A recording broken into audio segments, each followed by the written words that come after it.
In this video, I'm going to show you how to delete YouTube history.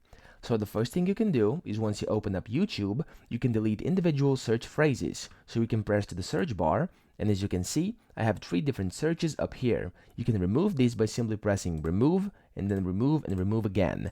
And when I then press back in, as you can see, those search terms were removed. But if you want to delete your entire search history, here's how you do it.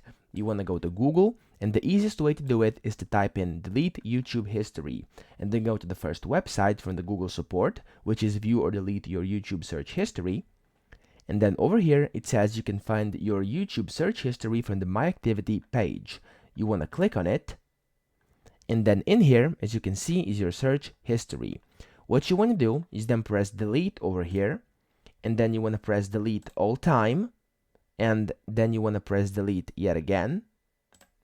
And as you can see, deletion was completed and the activity that you selected is being permanently deleted from your account and no longer tied to you. And as you can see, that's it. That's how you delete your entire YouTube search history.